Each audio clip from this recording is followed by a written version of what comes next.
गंगा दशहरे का मतलब जानते हो आप? केवल गंगा जी का नाम ले लेने से, एक लोटा जल शंकर भगवान को आज समर्पित कर देने से, या गंगा जल का एक जरा सा छींटा शरीर पर पड़ जाने से 10 पापों से मुक्ति मिल जाती है। दशहरा का मतलब है 10 पाप से मुक्त हो। पहला पाप है किसी के घर का बिना पूछे कोई सामान उठाकर हमने भोग कर लिया हो, तो उस पाप से गंगा दशहरे के 10 पाप से मुक्ति दिलाता है गंगा दशहरा। दूसरा, किसी ब्राह्मण, किसी गुरुजन को मुख से अपशब्द कह दिया हो, तो आज ही का दिन है जिस दिन पाप कर्म से मुक्ति मिल जाती है। तीसरा, किसी स्त्री को, किसी नारी को, किसी कन्या के प्रति, स्त्री के प्रति, नारी के प्रति अगर गलत सोच लिया हो या गलत कर्म हमने कर दिया हो, तो उस पाप से मुक्ति गंगा दशहरे का दिन दिला देता है। चौथा,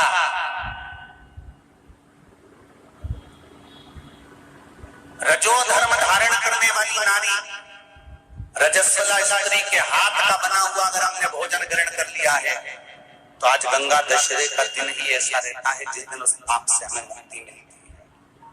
पांचवा, किसी के यहाँ सूतक जानते हो या सावड़। सूतक का मतलब होता है किसी के यहाँ कोई मर गया और उसके यहाँ का तुमने भोजन या पानी ग्रहण कर लिया। सावड़ का मतलब होता है किसी के यहाँ बच्चा हुआ, तुम्हें मालूम नहीं था, उसके घर का 8 दिन का 10 दिन का तुमने भोजन या पानी ग्रहण कर लिया। सूतक या सावड़ का भोजन या अन्न पानी ग्रहण कर ले, तो 5वें नंबर का गंगा दशहरे का वर्णन करता है कि 5वां पाप, इस पाप से भी लोगों को मुक्ति मिल जाती है। 6ठे नंबर का वर्णन आया, किसी मंदिर की जगह पर या धर्म की जगह पर अपने अपना कब्जा कर लिया हो या धर्म की जगह को अपना बना लिया हो, तो उस पाप से मुक्त होने का एक साधन 6ठे नंबर का। 7वें नंबर का, झाड़ू लगाते समय, बुआरी लगाते समय छोटे छोटे जीव झाड़ू के नीचे मर जाते हैं, तो उसके पाप से मुक्ति गंगा दशहरे का दिन दिला जाता है। 8वें नंबर का, 8वें नंबर, जिस समय हम भोजन ग्रहण कर रहे हो और हमारे दरवाजे पर कोई व्यक्ति आकर बैठा हुआ है और हमने उसको भोजन का नहीं पूछा या उसका मुख झूठा ना कराया, तो उस दोष से वंचित हो जाए, उस दोष को समाप्त कर दे, तो गंगा दशहरे का। 9वें नंबर का, बेटी की शादी करी और बेटी की शादी करने पर बहुत सारा कन्यादान आया। उस कन्यादान में साड़ियां ज्यादा आ गई, सामान ज्यादा आ गया, मिक्सर 2 सेट आ गए, डिनर के 2 सेट आ गए, और मायके वालों ने 1 सेट अपने घर में रख लिया और उस मिक्सर में खूब सामान पीस के खाया, खूब निपटाया। बेटी के कन्यादान का सामान घर में रखकर उसका भोग करने पर जो पाप लगता है, 9वें नंबर का कहता है गंगा दशहरे का दिन उस पाप को धो देता।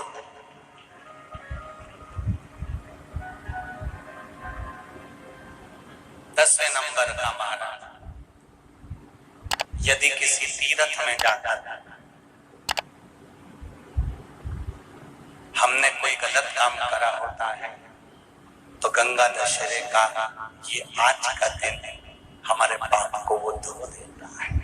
ये गंगा दशहरे के 10 पाप को धोने के लिए मात्र एक दिन है गंगा दशहरे का दिन। आज के दिन जो शिव जी को जल चढ़ाता है, शंकर भगवान कहते हैं भले उसने उसमें गंगा जल डाला नहीं डाला, पर मेरे ऊपर जब जल चढ़ाता है, शिव जी कह देते हैं आज के चढ़े हुए जल को मैं गंगा जल बना देता हूं। आज गंगा दशहरे का खूब भजन करो, दान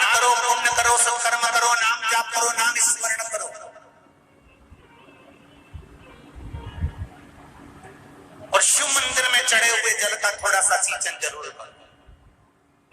कुछ तिथियां होती हैं, जिन तिथियों में अगर आप रोज गंगा का जल शंकर को नहीं चढ़ा सकते तो शिव महापुराण कथा कहती है, स्कंद पुराण कहती है, विष्णु पुराण कहती है, गर्ग संहिता कहती है, गीता पुरुष गोरखपुर का कल्याण का गंगा अंक कहता है कि कुछ तिथियां भारत की भूमि पर ऐसी वर्णित है जिन तिथियों में भी गंगा का जल हम शिव को अगर एक बूंद भी समर्पित कर रहे हैं, गंगा का जल मात्र एक आधी चम्मच भी, आचमन जितना भी अगर हम शिव को समर्पित कर रहे हैं तो उसका सुख आनंदित है। जैसे पंचमी तिथि, नवमी तिथि, दशमी तिथि, एकादशी, प्रदोष, पूर्णिमा, अमावस्या, ये तिथियां हमारे यहाँ जो दी गई हैं, इन तिथियों में अगर हम गंगा का मात्र थोड़ा सा जल भी अगर जल के पात्र में डालकर गंगा जी का जल थोड़ा सा भी शिव के पास लेकर जा रहे हैं तो ये एक भाव अपने भीतर होना चाहिए कि आप केवल गंगा का जल साधारण शिव मंदिर में समर्पित नहीं कर रहे हो, आप गंगा का जल भले अपने घर से लेकर जा रहे हो और थोड़ा सा भी जल ले जाकर अगर शिव को समर्पित कर रहे हो तो तुम्हारे भीतर यह भाव होना चाहिए कि मैं गंगोत्री से जल भरकर सीधे रामेश्वर में ले जाकर गंगा के जल को समर्पित कर रही हूं। श्रावण के महीने में या अन्य महीने में आप शिव को समर्पित कर रहे हैं, यह आपके भीतर एक भाव उत्पन्न होना। एक बार गंगा में अगर डुबकी लगा ली है हृदय से, मन से, एक बार अगर गंगा में डुबकी लगा ली है मन से, हृदय से, चित्त से, तो कहते हैं जब तक व्यक्ति के प्राण छूटते हैं तब तक वो गंगा का जल उसके शरीर से लगा ही रहता है, वो अंतिम बिंदु तक लगा रहता है। मरने के बाद घर के लोग लोटा में भर के ले जाएं,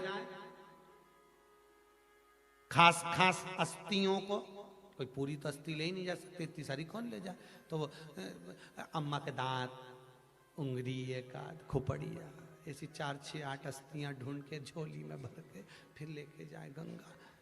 उससे अच्छा है पूरी अस्थि ले जाओ, पूरी ये शरीर संपूर्ण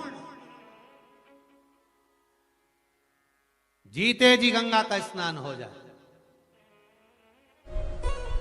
बहुत ध्यान देना आप लोग, किसी भी नदी में स्नान करने जाओ, तीज त्योहार पर, अमावस्या, पूर्णिमा आदि जो भी उत्सव मनाने के लिए आप किसी नदी के घाट पर जाते हो, किसी तालाब के घाट पर जाते हो, किसी कुंड के, किसी सरोवर के घाट पर जाते हो, और यदि आप स्नान कर रहे हो किसी पवित्र नदी में तो वहां की बालू रेत उठाकर शंकर भगवान के शिवलिंग बनाकर जो पूजन करता है, मात्र 5 बार उसी नदी का जल शंकर को समर्पित कर कर, भले दिया नहीं है, अगरबत्ती नहीं है, जल चढ़ाकर जो शिवलिंग को विसर्जन कर देता है, उसके पूर्वजों को पिंड की भी जरूरत नहीं पड़ती, वो तर जाता। उसके पूर्वजों को पिंड भाग की भी जरूरत नहीं पड़ती, उसकी तृप्ति स्वतः ही हो जाती है। हमारी यमुना, सरयू, क्षिप्रा, मंदाकिनी, नर्मदा, जितनी पवित्र नदी होती है, इन नदियों में आप लोग एक बहुत बड़ी गलती करते हो कि दोने में दिया लेते हो और दोने में दिया लेकर उसको रखकर और आप नदी में दिया जलाकर बहा देते हो। शिव महापुराण की कथा इसकी महत्वता नहीं कहती। शिव पुराण कहती है गंगा माँ है, नर्मदा माँ है, क्षिप्रा माँ है, सरयू माँ है। तुम्हारी सास कहीं बैठी हो, एक काम करना, जैसे तुम गंगा जी में दिया रख देती हो पानी में, सरयू जी में दिया रख देती हो पानी में, उसी तरह सास के सिर पे दिया जला के धर दो। बोलो, धर सकते हो? जब धीरे धीरे दिए में आग लगेगी, दिया जलते जलते दोने में आग लगेगी, दोना जलेगा और तुम्हारी सास का फिर सिर जलना प्रारंभ होगा। अच्छा लगेगा? नहीं। गंगा में दिया छोड़ा, दिया जलते जलते हवा में दोना जला, दोना जला तो वो गंगा का जल में चोट पहुंची। गंगा कहती है तो पुण्य कमाने आई थी और मुझे आग लगा के जा रही है। पवित्र नदी को शुद्ध रखिए, उसमें पवित्रता का विशेष ध्यान रखिए। यहां तक शिव महापुराण की कथा कहती है, अपने स्नान के कपड़े भी अगर तुम घाट पर किसी के कहने पर छोड़ कर आ रहे हो, कई लोग, कोई कह देता है तुम्हारे ऊपर ये रोग लग गया, तुम्हारे ऊपर ये बीमारी हो गई, नदी पे नहाने जाना, अपने कपड़े छोड़कर आ जाना। पहले तो वो महाराज ढूंढो जिसने कहा कि पवित्र नदी पर अपने कपड़े छोड़कर आओ। नदी को हमेशा, पवित्र नदी को पवित्र रहने दो। मेरे राम जी जब चित्रकूट होते हुए चले गए, मेरे राम जी जब अयोध्या से लंका तक गए, बीच में इतनी पवित्र नदी पड़ी थी, मेरे राम जी ने एक जगह पर ये अपने वस्त्र को नहीं छोड़ा, न वस्त्र को पानी में निचोड़ा। मेरे राम जी ने स्नान करा, स्नान कर कर पानी ले जाकर दूर अपने वस्त्र को निचोड़ा, कहीं ये मेरे वस्त्र का पानी पवित्र नदी में ना चले जाए। वो मेरे राम थे जो मार्ग बताते जा रहे थे। और आज के जमाने में लोग एक जनी ने दिया जला के छोड़ा, बड़ी खुश हुई, वो भेरिया वो भेरिया वो भेरिया वो भेरिया वो भेरिया, इतनी